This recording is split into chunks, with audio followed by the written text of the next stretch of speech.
Hello everyone, welcome to our channel. We are delighted to welcome you to the second installment of our HTML lecture series. Your continued interest and participation are truly inspiring, and we are thrilled to have you back with us as we dive deeper into the world of web development with HTML. So, as we begin with this second series, let's take a moment to reflect on the valuable knowledge we gained during our initial lecture. We explored the fundamentals and the history of HTML, and now we are ready to take our understanding to the next level. Okay, here's what we look forward to in this second lecture series. Okay, to begin with, let me discuss with you about the basic structure of an HTML program. So this is the basic structure of HTML program. Okay.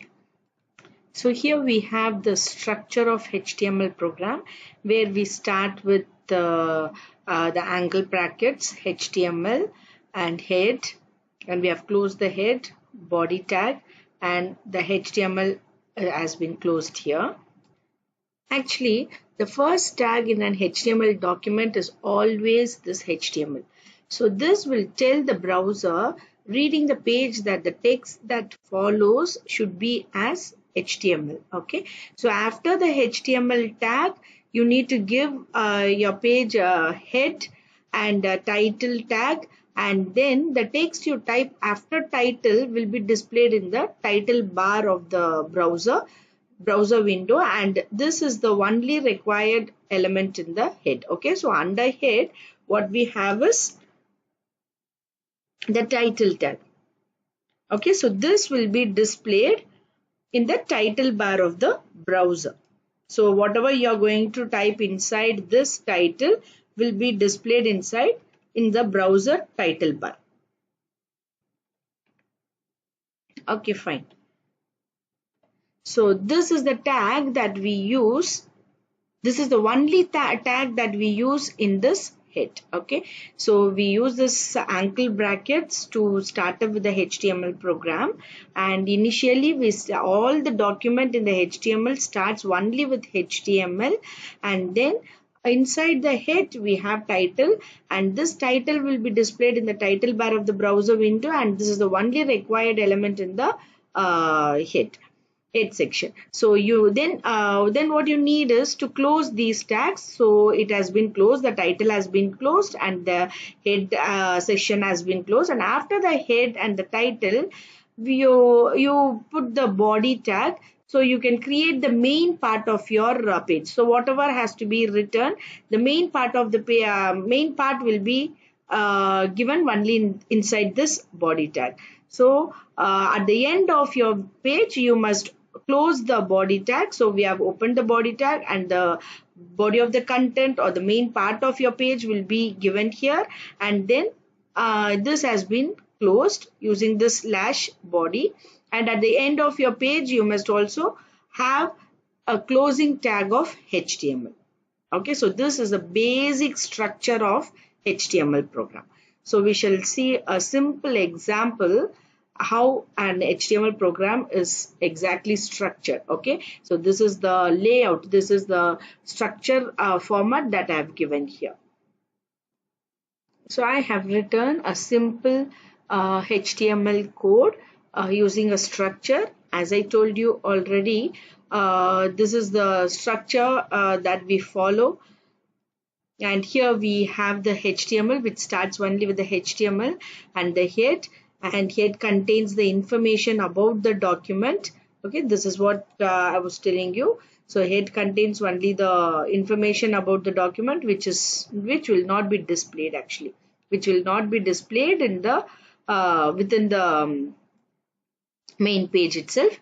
So this contains the opening head and the closing head. So it is visible here. You can see opening head and the closing head. And next what you have is, and in between this you have the title. So in the title, this will be displayed in the browser title bar. So I have given popular websites Google as my title heading. Okay, and then inside the body tag, I have opened the body tag. This body tag is nothing but which is the element holds the actual content of the page.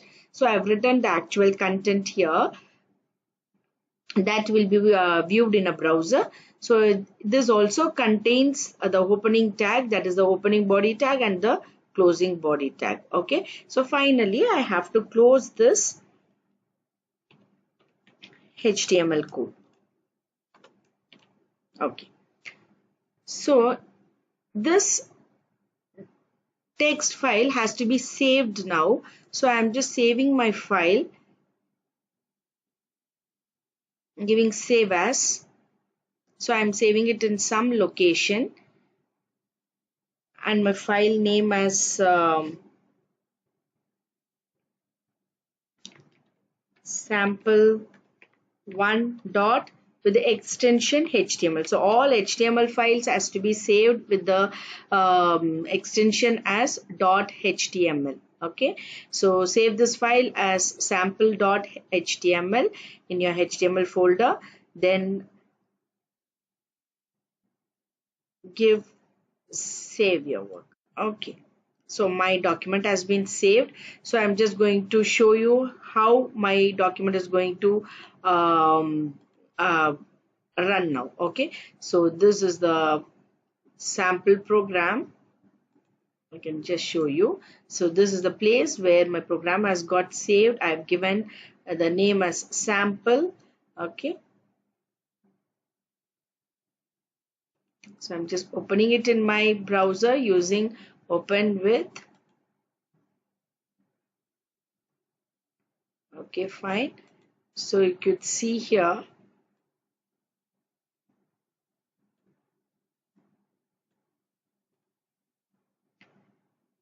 the browser is visible here. Okay, so the output will be here. So this is the output that we have got now. Okay, so this is the thing that I have written here, and this is the output that I have got. This is the screenshot that I have browsed in the web page. Okay, yes, my sample document output. Okay, fine. So this is how we run our HTML page. Okay, now let's dive a little deeper and see the second program or the second HTML code which changes the background color. Okay, so with the same HTML structure, I have given a little change in this program, saying that I have given a title as background. So maybe it can be background color. Okay, so this is a program to change the background color. So I'm giving the title as change the background color, and then I've closed the head, and here if you notice here I have given the style, that is I have given the color that is to be displayed. Fine. Okay, or otherwise this can be given as, this has been given as an attribute, saying that my background color has to be in yellow. Okay, so this can also be given. So since it is a basic class, I can also give this as background color is equal to, okay, under quotes I'm just writing background color is maybe pink. Okay, so I'm giving the background color as pink. Okay, that I have to mention it inside my body tag, and I'm declaring it here as an attribute. So this is what is attribute. If you watch my previous video, you will come to know that what is an attribute. Attribute, the main thing that is necessary to know about the attribute is attribute should have a name and a value. Okay, so this is the name of the attribute, bg color, and pink is the name of an attribute, I mean value that has been given in the attribute. Okay, so this is the name and this is the value. So attributes can be more than one inside a body tag, I mean inside a tag. Okay, so it is not restricted to have only one attribute, whereas you can have multiple attribute inside a tag.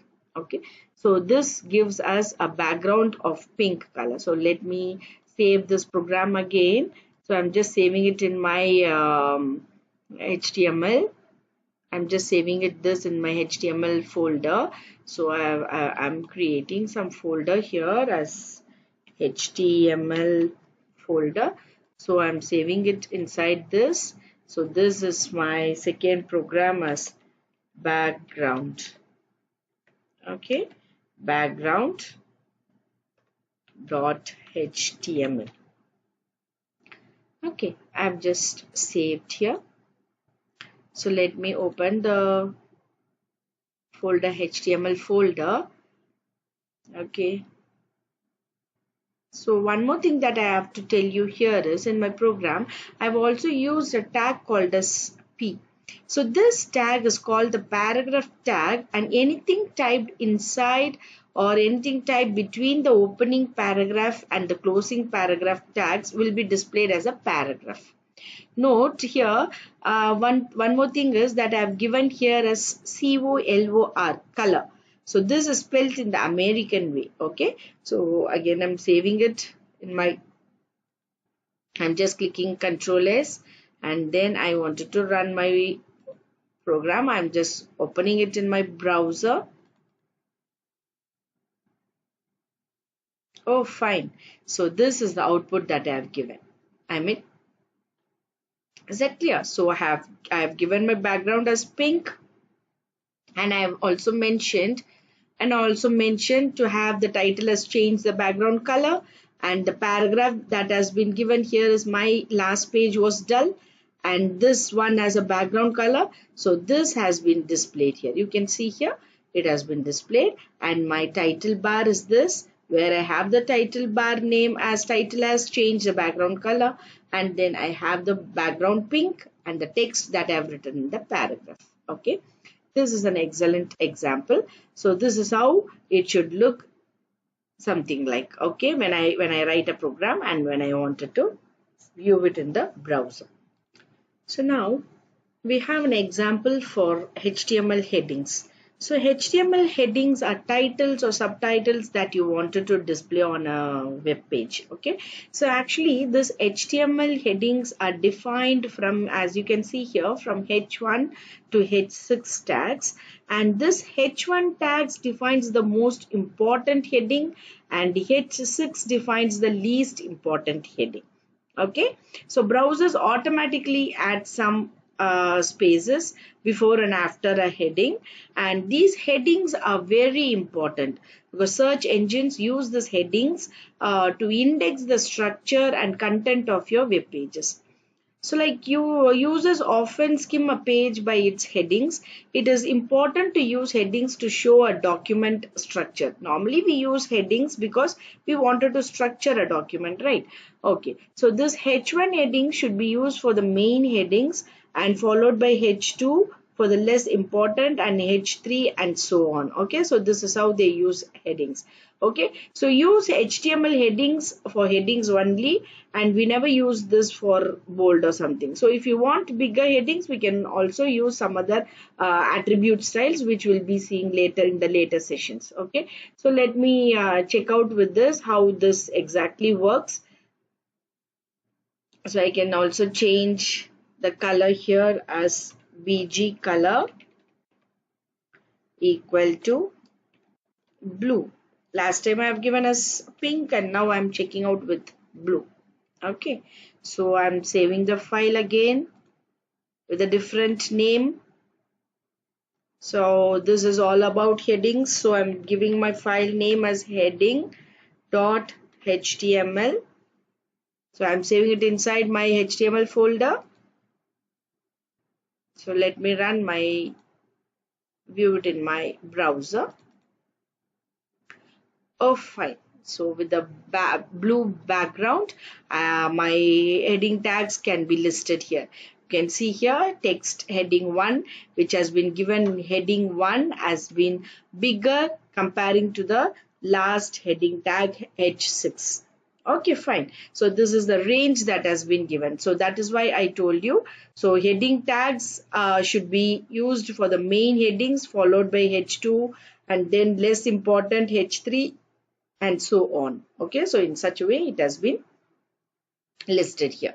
So in case if I wanted to give my heading tags specifically, if I wanted to specify, if I mean to a bigger size or something like that, I have to use my attributes. Okay, so this is the basic heading sizes that I have it here.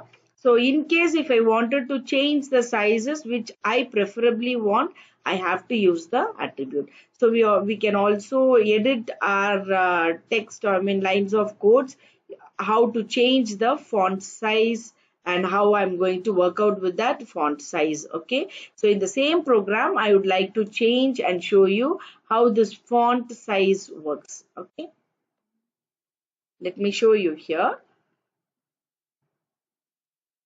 So I can show you both the font size and as well as the font face, how my exact code works. Okay, so I'm just opening my code, and here after finishing my heading tags, I'm just displaying, I mean I'm just typing my font face, and I'm giving here my font face. This is an attribute that I've used, and the size that I've given here is 5. You can also give more than 5, and Times New Roman. This is the text that has to be given with the Times New Roman and size as 5. Okay, so let me check out.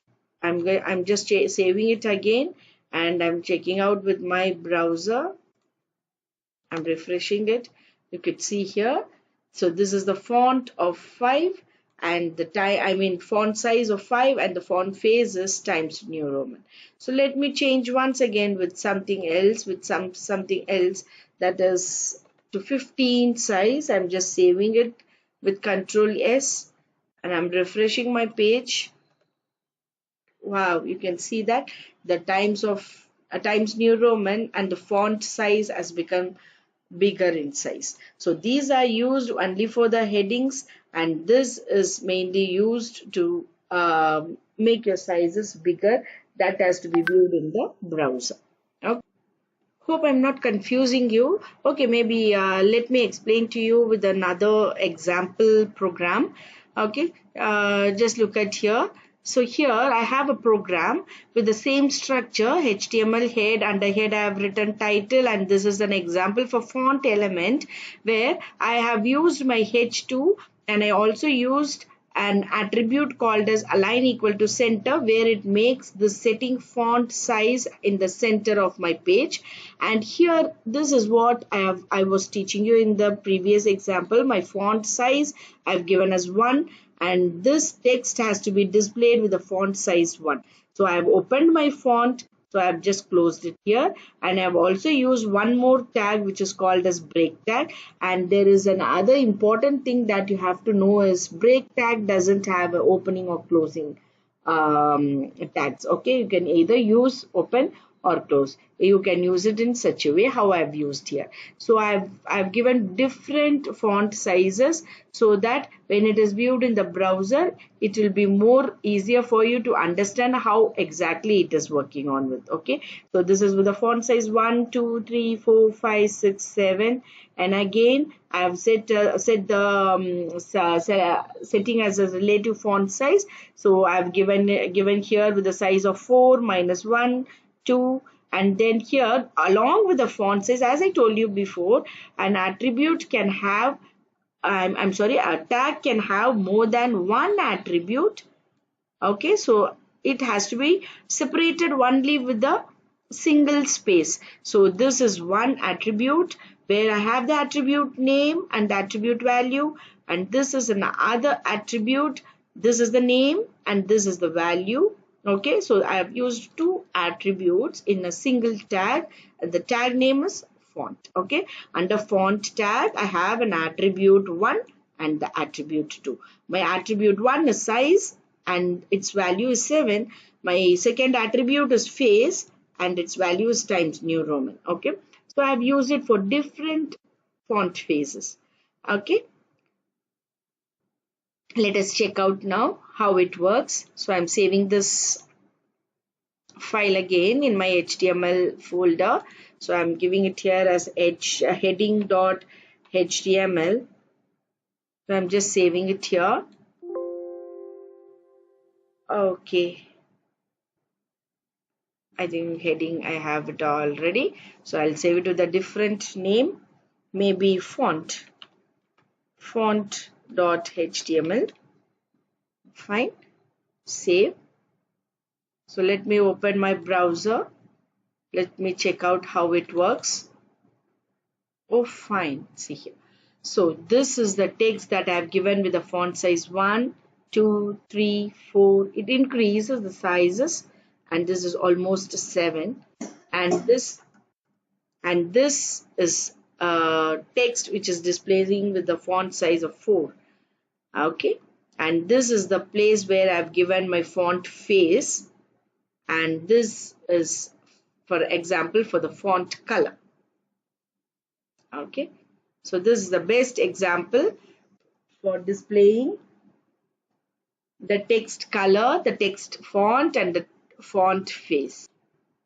Hope you all understood. So as we conclude the HTML session for today, I want to take a moment to recap what we have covered, and we have provided with some closing thoughts. Okay, we started up by understanding the basics of HTML, the foundation of web development. We explored the HTML elements, tags, attributes, the structure of HTML, okay, how they structure the web content. And then we learned how to create the heading tags and how to set the font size, the relative font size, and then setting the font faces, and how to set up a font color. So before we conclude, I want to commend each one of you for your active participation, and thank you for joining us today. We look forward to seeing your web development skills grow and flourish. Keep coding and building, and may your HTML adventures be both enjoyable and rewarding. Remember that HTML is the foundation of the web. It's a skill that can open doors to countless opportunities in the web development and design. Okay, so let's see in our next session. Thank you.